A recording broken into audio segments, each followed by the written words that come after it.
introduction. Thank you. I always often introduce myself as saying I'm the representative place where nobody wants to come. And that's a skilled nursing facility. And that's certainly the way it used to be. And my name is Mary, as Pam said, and I'm actually with LaCrosse, but I talk about skill across the line. And the environment in skill has changed from some years ago when, Auntie used to go into the nursing home, she never came out.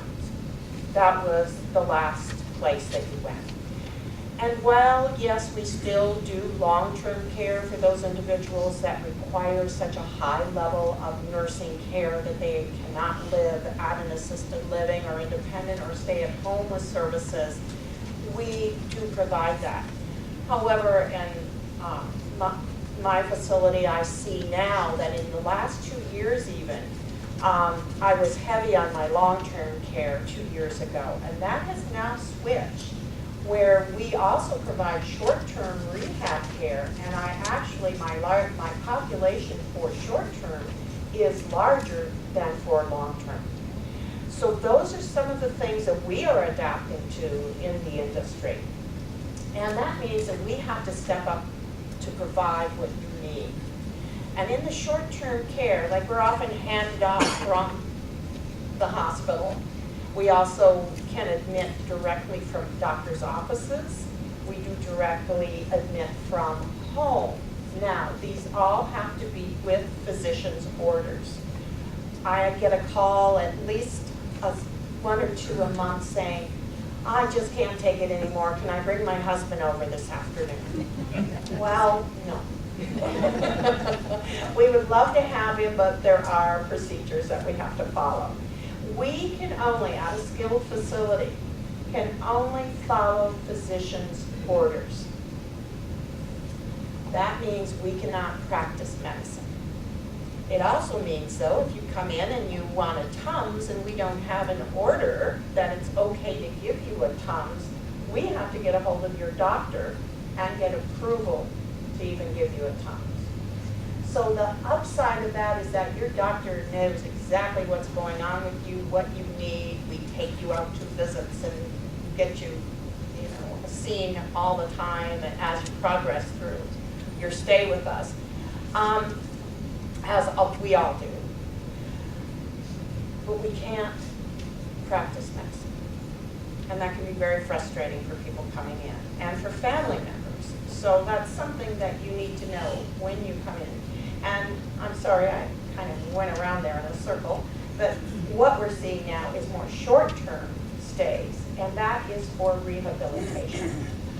We all offer physical therapy, occupational therapy, speech therapy, and some offer respiratory therapy also. If you're coming into a skill, it's because your doctor feels that you are not strong enough or have the assistance at home or will get enough attention at home to go home safely.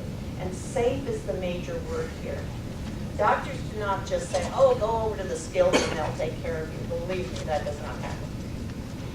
Most people, the first words out of their mouth when I meet them for the first time is, I don't want to come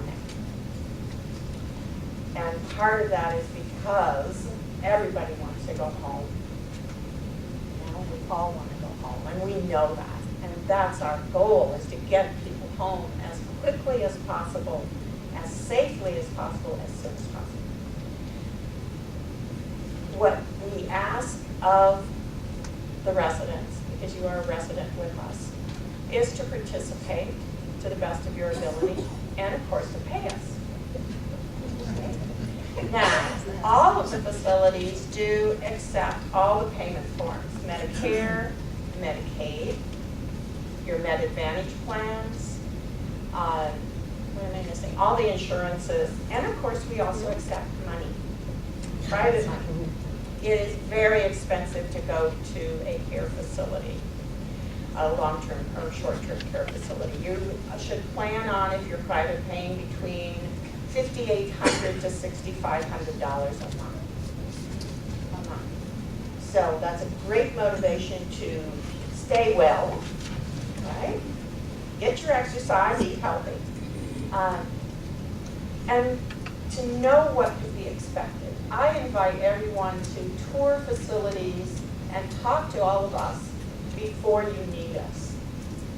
So many times it's the family member or the spouse or the siblings are sitting there going, oh my God, I had no idea. What do we need to do?